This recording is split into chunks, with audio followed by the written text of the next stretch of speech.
भगवद गीता का तीसरा अध्याय श्लोक नंबर 21। यज्ञाचार्यता श्रेष्ठ स्वदेव तरतो जन स यत्र प्राणा करोते लोका शस्त्र दुर्वृत्ते।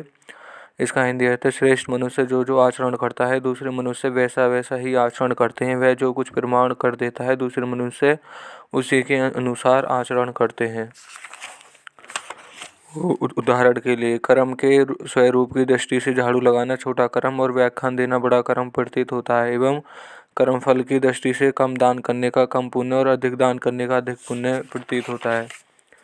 व्याख्या: श्रेष्ठ पुरुष वही है जो संसार को और स्वयं को तत्व से जानता है। उसका यह स्वाभाविक अनुभव होता है कि शरीर, इंद्रिय, मन, बुद्धि, धन, कुटुंब, जमीन आदि पदार्थ संसार के हैं, अपने नहीं। इतना ही नहीं, वह श्रेष्ठ पुरुष त्याग, वैराग्य, प्रेम, ज्ञान, सद्गुण आदि को भी अपना नहीं मानता, क्योंकि उन्हें भी अपना मानने से व्यक्ति पुष्ट होता है।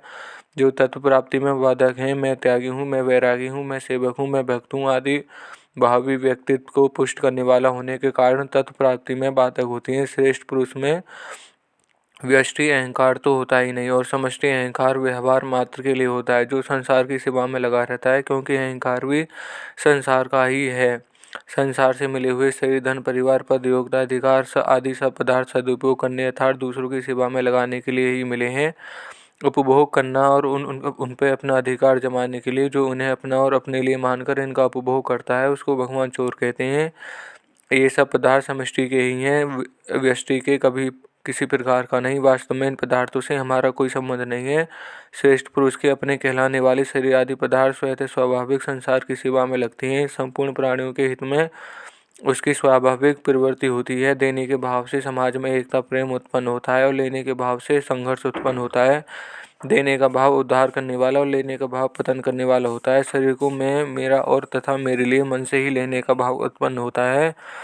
शरीर से अपना कोई संबंध न मानने के कारण श्रेष्ठ पुरुष में लेने का भाव किन्हीं मात्र भी नहीं रहता, अतः उसकी प्रत्येक क्रिया दूसरों का हित करने वाली ही होती है। ऐसे श्रेष्ठ पुरुष के दर्शन, स्पर्श, वार्तालाप, चिंतन आदि से स्वतः लोगों को हित होता है। इतना ही नहीं, उसके शरीर को स्पर्श करके बहने वाली वस्तु को लोगों का हित होता है। ऐसे श्रेष्ठ पुरुष दो प्रकार के होते हैं, अवधूत कोटि के और आचार्य कोटि के। अवधूत कोटि के श्रेष्ठ पुरुष अवधूतों के लिए ही आदर्श होते हैं, साधारण जनता के लिए नहीं, परंतु आचार्य कोटि के श्रेष्ठ पुरुष मनुष्य मात्र के लिए आदर्श होते हैं। यहाँ आचार्य कोटि के श्रेष्ठ पुरुषों का वर्णन किया गया है, जिनके आचरण में सदा शास्त्र मर्यादा के अनुकूल ही होते हैं। कोई देखे या न देखे, अहंता ममता न रहने के कारण उनके स्वाभाविक ही कर्तव्य का पालन होता है।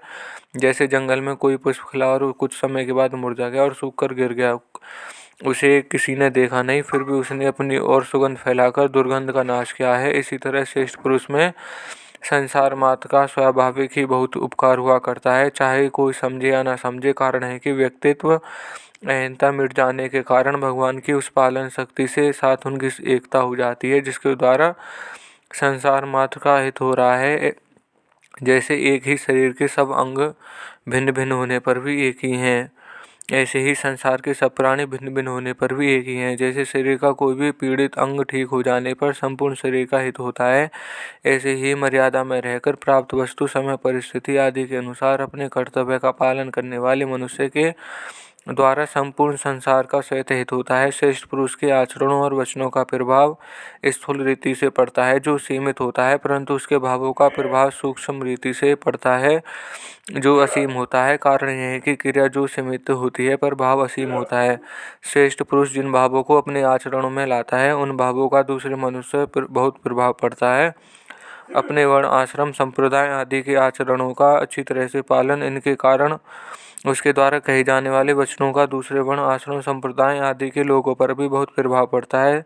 यद्यपि श्रेष्ठ मनुष्य अपने लिए कोई भी आचरण नहीं करता, उसमें कर्तव्यवान भी नहीं होता, तथापि लोगों की दृष्टि में वह आचरण करता हुआ दिखने के कारण यहाँ क्रिया का प्रयोग करता हुआ उसके द्वारा सबके उपकार के लिए स्वतः स्वाभाविक क्रियाएं होती हैं।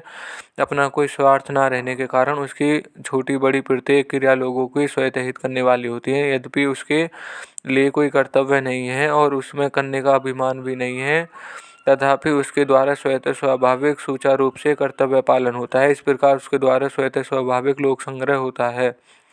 विशेष बात प्राय देखा जाता है कि जिस समाज, संप्रदाय, जाति, वर्ण, आश्रम आदि में जो श्रेष्ठ मनुष्य कहलाते हैं और जिनको लोग श्रेष्ठ मानकर आदर की दृष्टि से देखते हैं। वे जैसा आचरण करते हैं उस समाज, संप्रदाय, जाति आदि के लोग भी वैसा ही आचरण करने लग जाते हैं।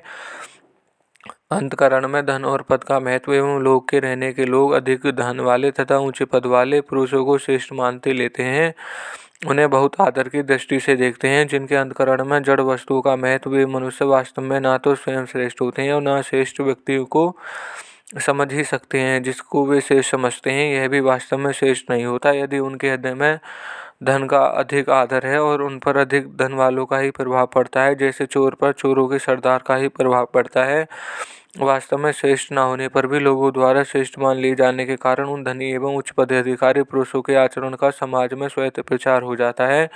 जैसे धन के कारण जो श्रेष्ठ माने जाते हैं वे पुरुष जिन जिन उपयोग से धन कमाते और जमा करते हैं, उन उपयोगों का लोगों में स्वतः प्रचार हो जाता है, चाहे वे उपाय कितने ही गुप्त क्यों न हो। यही कारण है कि वर्तमान में झूठ, कपट, बेईमानी, धोखा, चोरी आदि बुराइयों का समाज में किसी भी पाठशाला में पढ़ाई बिना ही स्वतः प्रचार होता चला जा रहा है। यह दुख और आश्चर्य की बात है कि वर्तमान में लोग लखपति को श्रेष्ठ मान लेते हैं, पर प्रतिदिन भगवान मात्र का लाख जप करने वाले को श्रेष्ठ नहीं मानते। वे यह विचार ही नहीं करते कि लखपति के मरने पर एक कौड़ी भी साथ नहीं जाएगी, जबकि भगवान नाम का जप करने वाला मरने पर पूरा का पूरा भगवान रूप धन उसके साथ जाएगा, एक भी भगवान नाम पीछे नहीं रहेगा। अपने अपने स्थान या क्षेत्र में जो पुरुष कहलाते हैं उन अध्यापक, व्याख्यानदाता, आचार्य, गुरु, नेता, शासक, महंत, कथावाचक, पुजारी आदि सभी को अपने आचरण में विशेष सावधानी रखनी बड़ी भारी आवश्यकता है, जिससे दूसरों पर उसका अच्छा प्रभाव पड़े।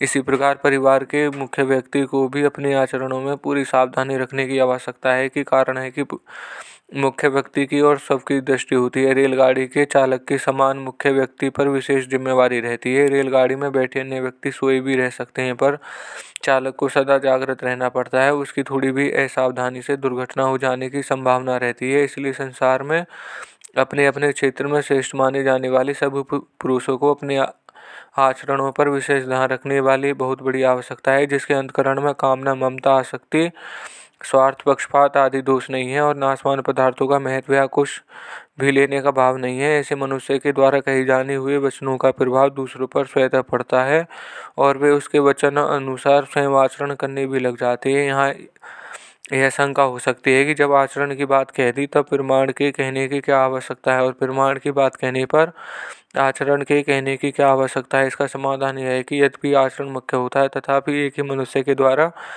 सभी वर्णों, आश्रमों, संप्रदाय आदि के भावों का आचरण करना संभव नहीं है। अतः श्रेष्ठ मनुष्य स्वयं जिस वर्ण, आश्रम आदि में उसके अनुसार तो वह संगोपांग आचरण करता है और अन्य वर्ण, आश्रम, संप्रदाय आदि के लोगों के लिए भी वह अपने वचनों से, शास्त्र, इतिहास आदि के प्रमाण से यह शिक्षा लेता है कि अपने लिए कुछ न कुछ करके संपूर्ण प्राणियों के हित के भाव से अपने अपने आश्रम, संप्रदाय आदि के अनुसार कर्तव्य का पालन अपना कल्याण का सुगम और श्रेष्ठ साधन है। उसके वचनों से प्रभावित होकर दूसरे वर्ण, आश्रम, संप्रदाय आदि के लोग कह के अनुसार अपने अपने कर्तव्यों का पालन करने लग जाते हैं। यद्यपि आचरण का क्षेत्र सीमित और प्रमाण का क्षेत्र विस्तृत होता है, तथापि भगवान के द्वारा श्रेष्ठ पुरुष के आचरण में 5 पद और देने का अभिप्राय है कि उसके आचरण प्रभाव समाज पर 5 गुना पड़ता है और प्रमाण में 2 पद यथ और तथ देने का अभिप्राय है कि प्रमाण का प्रभाव समाज केवल 2 गुना पड़ता है। इसलिए भगवान ने 20वें श्लोक में लोक संग्रह के लिए अपने कर्तव्य कर्मों का पालन करने पर ही विशेष रूप पर जोर दिया है। यदि श्रेष्ठ मनुष्य स्वयं अपने वर्ण, आश्रम आदि के अनुसार आचरण न करने केवल प्रमाण दे तो उसका लोगों पर विशेष प्रभाव नहीं पड़ेगा। उसमें लोगों का ऐसा भाव हो सकता है कि ये बातें तो केवल कहने सुनने की हैं, क्योंकि कहने वाला स्वयं भी तो अपने कर्तव्य कर्म का पालन नहीं कर पा रहा है। ऐसा भाव होने पर लोगों में अपने कर्तव्य के प्रति अश्रद्धा और अरुचि होने की संभावना रहती है। इसलिए श्रेष्ठ पुरुष स्वयं आचरण करके और प्रमाण देकर दोनों ही प्रकार में लोगों को अपने अपने कर्तव्य पालन में लगाकर उनका हित करता है। श्रेष्ठ पुरुष के आचरणों का अनुवर्तन वे ही लोग करते हैं जो श्रेष्ठ उसे मानते रहते हैं। वास्तव में श्रेष्ठ होने पर भी अगर कोई मनुष्य उसे श्रेष्ठ नहीं मानता तो वह उस श्रेष्ठ पुरुष के आचरणों और वचनों के अनुसार आचरण नहीं कर सकेगा। वर्तमान में परमार्थ की भावों का विचार करने से बहुत से पुरुषों होने पर लोगों पर भावों का प्रभाव बहुत कम दिखाई देता है। इसका कारण यही है कि प्राय व्यक्ति जैसा कहता है वैसा स्वयं पूरा आचरण नहीं करता। स्वयं आचरण करके कही गई बात गोली से भरी बंदूक के समान है, जो गोली के छूटने पर आवाज के साथ साथ मार भी करती है। इसके विपरीत आचरण में लाए बिना कही गई बात केवल बारूद से भरी बंदूक के समान है, जो केवल आवाज करके ही शांत हो जाती है। हाँ, परमार्थ की बातें ऐसे ही खत्म नहीं हो जाती हैं, प्रत्युत कुछ ना कुछ प्रभाव डालती हैं। भगवान पर चर्चा, कथा, कीर्तन आदि का कुछ ना कुछ प्रभाव सब पर पड़ता है। अगर सुनने वालों में श्रद्धा है तो वे साधन करते हैं अथवा करना चाहते हैं तो उन पर वचनों का प्रभाव अधिक पड़ता है। यह श्लोक यहीं समाप्त होता है। धन्यवाद।